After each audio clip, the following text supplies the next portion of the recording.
This is an ultimate global podcast. Hello, and welcome to our special weekly podcast on trending international and social affairs. You're listening to Saurabh Kora and George Mavros from Sydney. And with that, let's kickstart with today's episode. So we're doing this episode on a very special series which we have been covering on personal growth and networking. So I've invited Raf, who also calls himself the Suited Monk, and he's written a couple of interesting books that he passed on to me 2 weeks ago when we met in the city.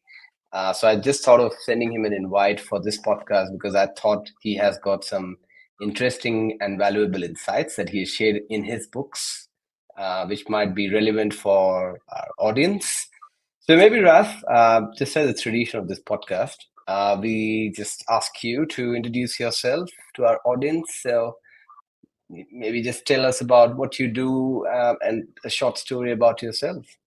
Yep. Thanks, Saurabh, and thanks, George, for having me on the podcast. So I'm originally from Belgium, and I left Belgium very early when I was 27. I'm a global citizen. I moved to China, and I was working as an expat in an international shipping company. In China, I made a career transition towards training and coaching. I published my books, The Suited Monk and Suited Monk Leadership. And I was in China for about 12 years, so a long time. Then after China, I moved to Spain. I was in Spain for 6 years, did a book launch in Spain, became fluent in Spanish, and now I'm based in Sydney, Australia. So I follow my monk. And I think that's most important thing to do in life. Well, before we move to the topic, when you say I follow my monk, what do you mean by that? What do you mean by monk? Does it mean that you have to sit like a monk, behave like a monk? Because I read your book and I know you mean something else by that. So do you want to describe what you mean by that to the audience as well? Yeah, absolutely. Because everyone has a suit and everyone has a monk. And so the suit is your external self. It's your career, it's your ambition, it's your external image and how people see you. And it's also the success that you have. But you also have an inner monk. And the monk is not reference to Buddhism, but it's more a metaphor to reference to your internal self. And so your internal self links to your purpose in life. It links to your values. It links to your intuition and what brings you happiness and fulfillment in life. And what you find, Saurabh, is that these days in business, a lot of leaders, they focus on the suit side of business. A lot of people have a pressure to conform in sports and in their career, and they focus on the external self and they forget to nurture the internal self, their monk. And so they create a gap between what they focus on and what they really want in life. And this gap between your suit and your monk, that separation, that basically creates the frustration, the unhappiness, and the sadness. And so with a practical approach and with my books and my workshops and coaching, I help leaders to bridge that gap so they can be happy internally and then be successful externally. So the monk is more a metaphor for your internal self. Yeah, that's a really wonderful analogy, Raf. Why do you think there is a gap between the outer and the inner self in some of the leaders? What do you think are some of the reasons for that? Is that because they haven't reflected it enough, or are they missing on certain things that they haven't discovered inside themselves, or they're doing it intentionally? Yeah, potentially. It's a good question because I think in society today, how we measure how to live a good life is based on what we have externally, right? It's the suburb you live in, it's the house you live in, it's the car that you drive. If you can go on a holiday 2 or 3 times a year, if you have enough money to spend on all luxury items, but a lot of them leaders don't feel fulfilled. They don't feel satisfied within. And so when we go to school system, also in Australia, we develop only the mind. So we develop knowledge, mathematics, history, biology. And so we forget actually to nurture our inner monk and our playful side and who we really are on the inside. And so from a very early age, we start to focus externally for a sense of approval and recognition and to be accepted by parents and people in society and our peers. And so we disconnect from who we are on the inside. And that's how we slowly create a gap on the journey of life. And when you're in your 30s or 40s or 50s, then it's about what does it mean to live a good life? It's about what you have externally, right? And so there is a gap in society today. There is a lot of pressure, and I think we need a new model for living. I think it's time that we start to operate from who we are on the inside, that we listen to our inner monk, and that we find our true path in life. Corporate career success is only one part of the journey. It's only one chapter. But if you are not fulfilled in life, then what does that mean to be successful when you're still not happy? And so there is a misalignment, and we need to bridge that gap. And the Suited Monk is a methodology in a practical way for leaders to bridge that gap. And it's much needed today. Yeah, I think those are really critical elements. I would be going deep into all of those, but I want to also include George in there. So, George, if you recollect one of our previous episodes that we did with Tim Duggan, and where we talked about work backwards, we talked about that we often talk about work, which kind of leads to money, and that dictates our life. He kind of changed the ideology and said, let's look backwards. And now today we are talking about the inner self and the outer self alignment. How do you see that, George? The two things co-linking with each other. And do you have any questions for Raf or comments? It's interesting to hear what Raf is talking about and what he says life is all about according to him. Raf, you might be interested to know that I'm writing a book which is called Funny Sayings, Serious Business. Mm-hmm. And one of my sayings is, many a person has died wealthy in asset, yet a pauper in life's true riches. Yeah. Yeah. And what I mean by that is they have the bright, shiny car, they have the diamond rings, they have all the things that supposedly makes them a wealthy person, but they have no understanding of humanity. They have no understanding of giver's gain. They have no understanding of how you can help people, and they have no understanding that quite often the right price to do something is for free. Yep. So I resonate with your comments. Mm-hmm. I also think that people that promote work-life balance are ill-informed. Yep. And it is a misnomer. And I, since the age of about 25, used to and still do. And as a matter of fact, next week I'm running a half-day workshop on work-life integration. Absolutely. And the problem is that people don't understand what that's about. The Suited Monk is work-life integration.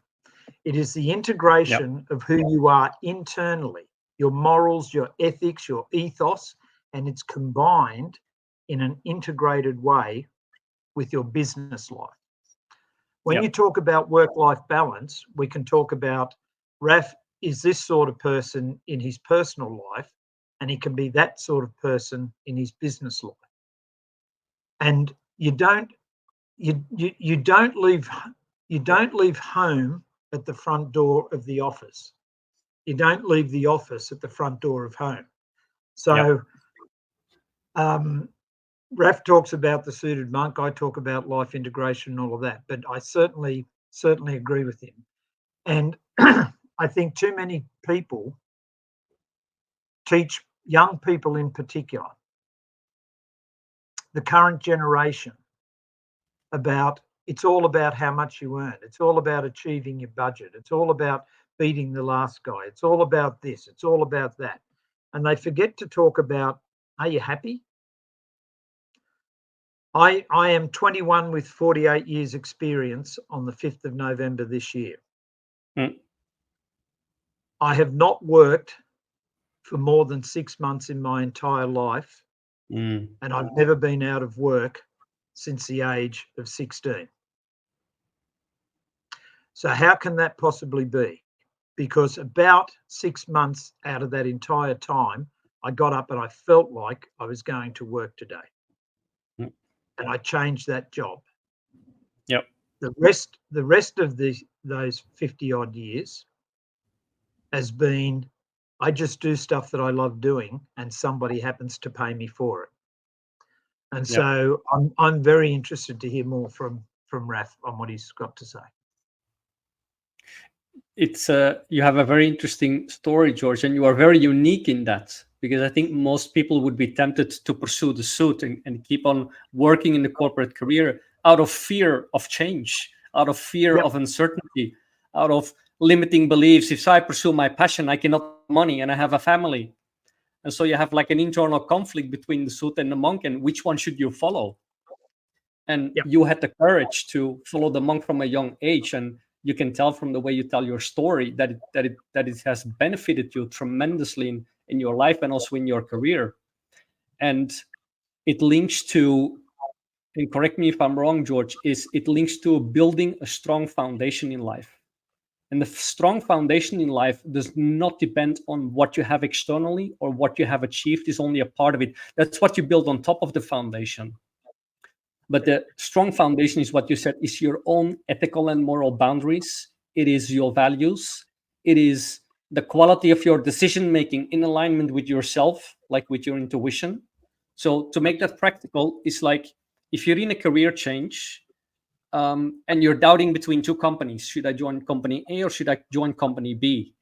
Then at that point in time, if you like both opportunities, it's not anymore about the external. It's like you have to feel it.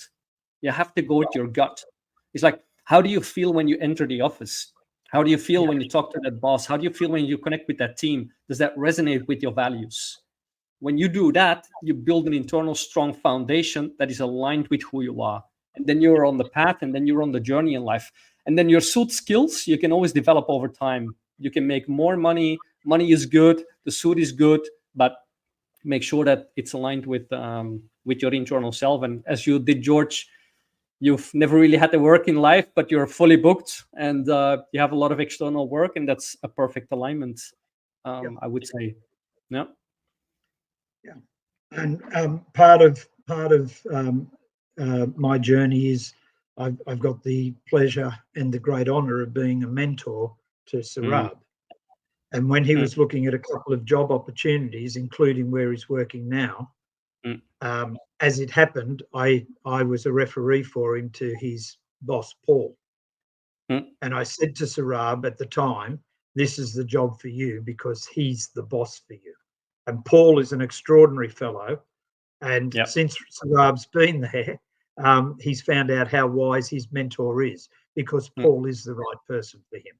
And it's not about how much he can earn there or somewhere else. It's how much he can learn from somebody like Paul. Absolutely. It's another one that you may appreciate is honesty and integrity ahead of commercial expediency. So I will never sacrifice my honesty. I will never sacrifice my integrity just to earn another quid or just to have you as a client. I have lost clients because I've told them the truth. That's life. And I think from what I've gathered just in this very short time, your approach with the suited monk is in alignment with a lot of the things that I have in the stuff that I write and the stuff that I promote, including, I'm not sure, but let's see. Up there, Raf says, if you have the courage to fail, you automatically gain the right to succeed. Absolutely. And so people listening to this, number one, I've never met Raf before in my life, nor has he met me. So this is not about us being able to talk like we know each other. It's just there's a synergy. Number two, you've got two guys. The similarity is that we're both gentlemen. You know that because we've got beards and moustaches, and only gentlemen are allowed to wear beards and moustaches. One of my theories, Raf. Okay, I'll grow one for you before the next episode. Nice. But what's interesting is that somebody from your generation, that being Sarab, resonated with me and's resonated with Raf. There's got to be something in this gear. Yep. Think about it. And so, Raf, I think you are very fortunate to have a good mentor like George, who's helping you on the journey, on the path, and you're building your successful suit around it together with Scott. So you're in good hands. Yeah, so I think I want to thanks for that, first of all. It wasn't my selection. It was an entrepreneurship competition where I met George, and George was kind enough to reach out to me. I still remember George's message after the competition. He said, I love the way you led the team, and I think that you lack certain skills as much as you know a lot about you, but you also don't know a lot about you. And I think that I can be a coach and mentor for you to help you become a better individual. It was such a kind message, but we never interacted for 1 year till the time we started off with this podcast.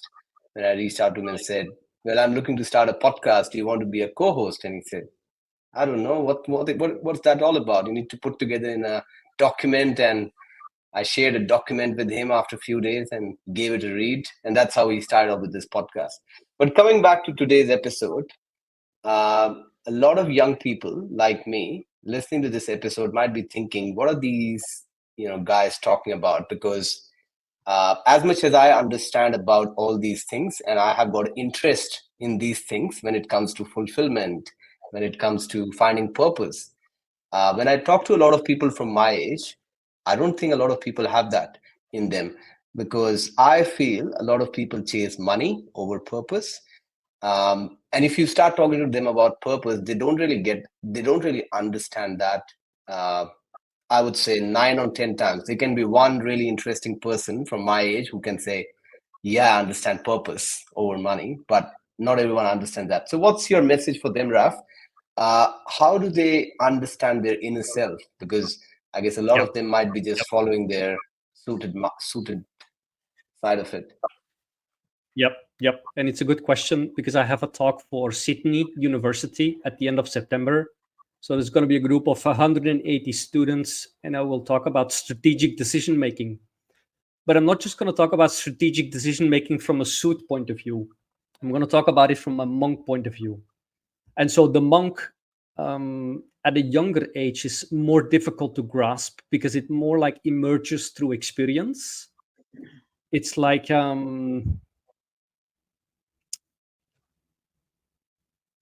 when you have to make a career choice, or when you look at life, everything, as you say, there is a lot of pressure. Also in Sydney, I think a lot of young people get pressure from their parents. You need to become successful, you need to succeed. And also in sports, if you look at the Olympics, I spoke to a few people, the pressure to perform is really high. And there is basically no guidance on developing the internal self. There is no program, there is no education, there is no focus on it. And so people automatically get a little bit lost. So to reconnect with your inner monk, and the thing is this, when I started my working career in shipping and logistics, there was a defining moment where I suppressed my monk, but I was not aware of it at that time because nobody taught me. And I was sitting in the meeting room and my boss was giving a presentation. And I was an admin person working in a shipping company. And he was standing there and I was looking at him and he was like, wow, I actually want to do what he does. I want to present. And so there was my inner voice suddenly like some sort of a small message or an intuition, but I immediately with my mind suppressed it. It's like, okay, focus on work. What is the data? What is the research? And I dismissed with my mind what I felt inside me, what emerges inside me. And so when you are young, you have to learn to pay attention to what comes from you from the inside, some insight. Don't override it with your mind. Don't override it with a belief that you say, oh, like Elon Musk, I'm going to put people on Mars. Imagine you tell that to people, they'll say you're crazy. Or don't listen to other people. Listen to your inner voice. Don't use your limiting beliefs from potentially your parents or your peers that they say it can't be done. Maybe it can be done. So you have your own truth inside of you and you need to learn to listen to it. And so I didn't. And so compared to George, I was unable to trust and have the courage as a at early age, and I pursued a corporate career to become successful, to then become happy. If you don't follow your monk, you only develop the suit, you get a corporate career, you graduate, you make money, and so on. But at some point in your life, you're going to meet yourself, and you either have an accident or a midlife crisis or a divorce that's going to be a wake-up call. So be more like George and don't wait until that moment, but start to listen to that inner voice today so that you don't create that gap between the suit and the monk, so that you can live a life in alignment with who you are. Does that make sense, Saurabh? Does that answer your question? That internal feeling is what you need to pay attention to. Yeah, absolutely. I think you have articulated it pretty well. I feel like a lot of young people, they chase money due to different reasons. It can be due to family pressures, as you said, pressure from the society, because the society wants them to look in a certain way, wear certain clothes, have Yep. certain sort of lifestyle. I think it's a lot of influence of how you look into the society, which then translates into your actions and behavior. But as you said, instead of looking out, if you look inside yourself and actually find your purpose, what really makes you happy, Yep. that can drive a lot of correct action and behavior. Over to you, George. So Rob, I want to take challenge with you on what you just said. The reason most people end up following the suit and not the monk has nothing to do with society's desire for them. It has everything to do with their interpretation of societies. For example, one of the biggest problems that I find with young people and inexperienced business people is that they haven't learnt the difference between two words. One is called need and the other is called want. The only similarity between those two is that they're both four-letter words.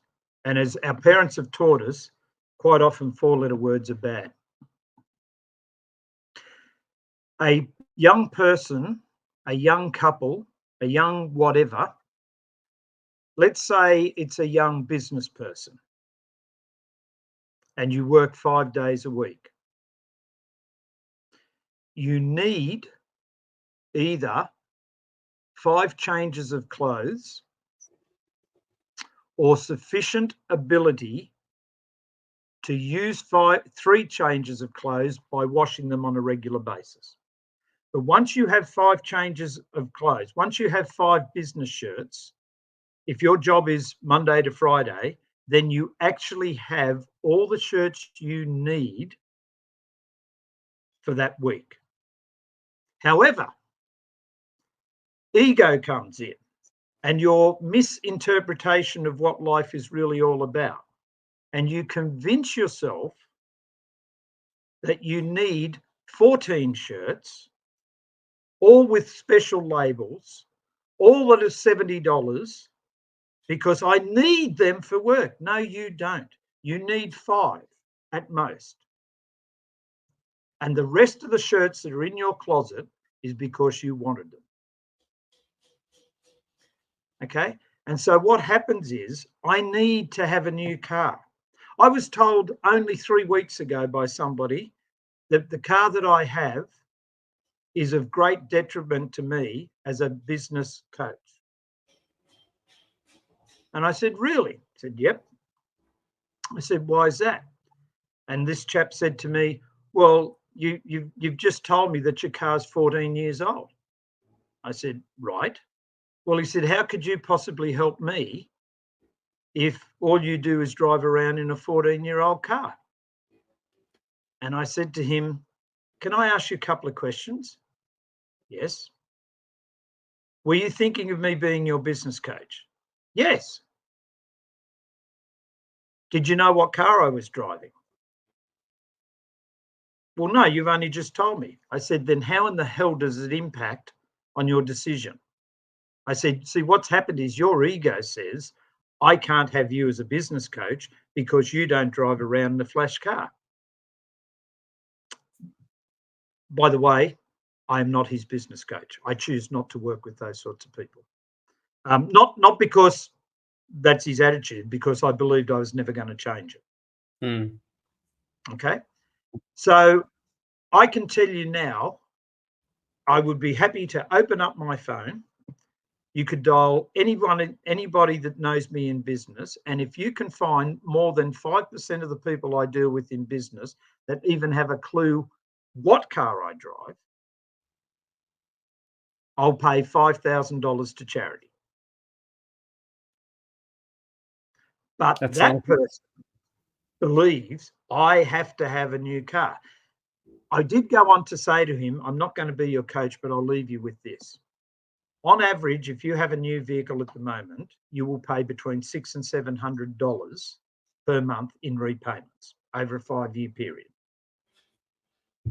So that means that you're paying between $7,000 and $8,000 per annum on car repayments. My car is 14 years old. I haven't paid any repayments on it for 9 years.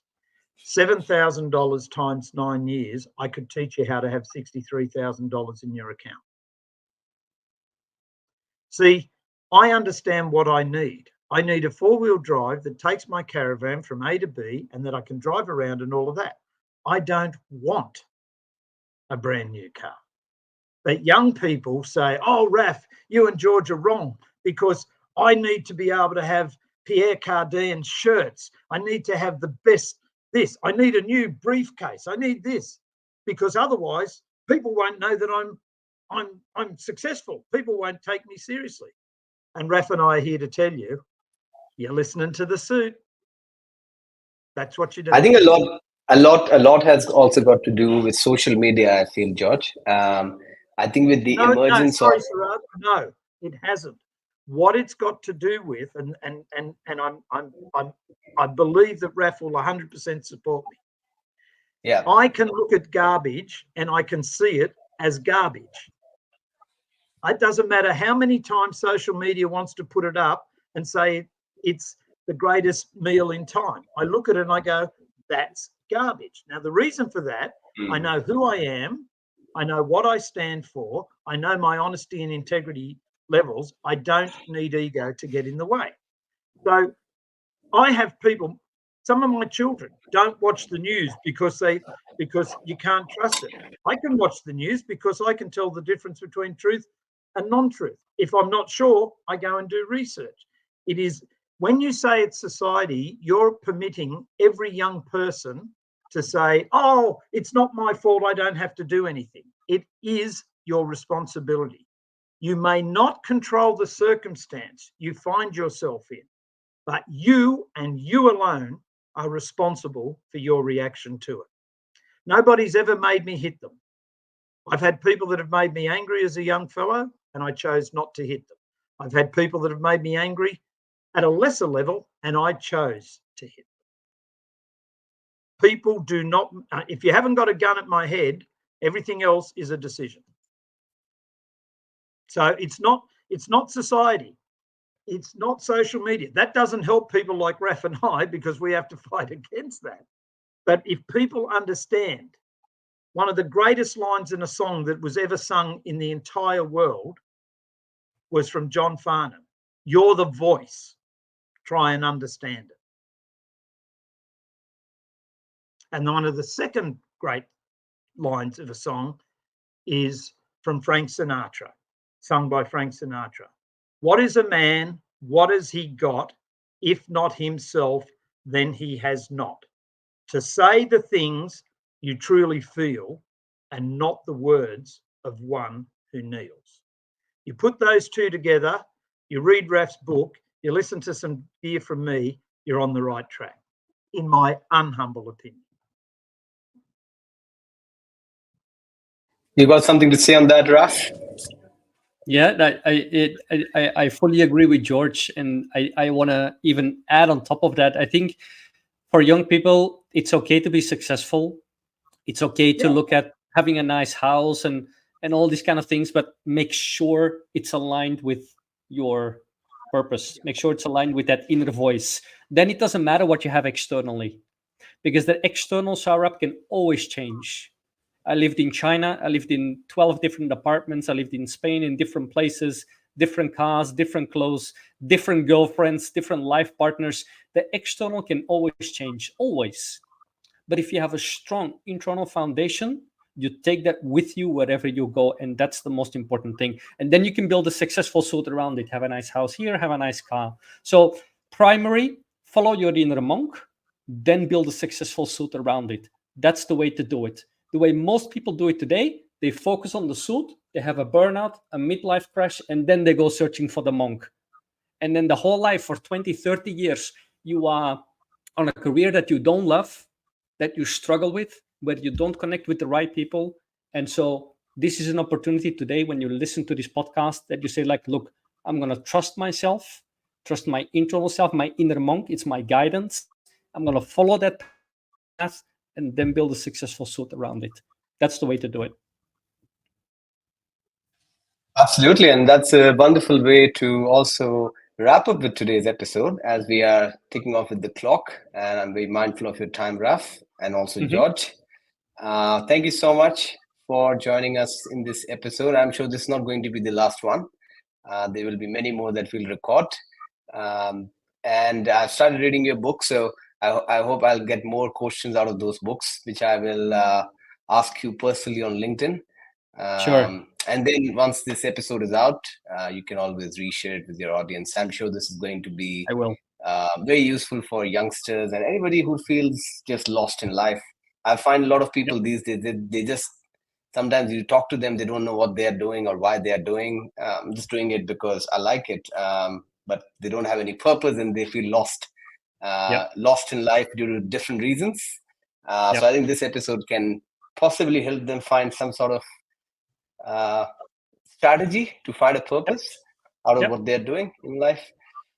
Thank you so much. Any final comments, Raf? If people have more questions, they can connect with me on LinkedIn, just Raf Adams, and they'll see my photo. They can connect if they have questions or need guidance. I mentor people as well, the same as George, because I have a heart for people. I want the best for people. And so if you feel called to reach out, please do so. And if you want to read the book, The Suited Monk or Suited Monk Leadership, they are on Amazon. And with that being said, I want to thank you, Sarah, for having me. And thank you for George for your valuable contribution. I hope to connect monk to monk with you in the future. This is an Ultimate Global Podcast. Hello, and welcome to our special weekly podcast on trending international and social affairs. You're listening to Saurabh Kora and George Mavros from Sydney.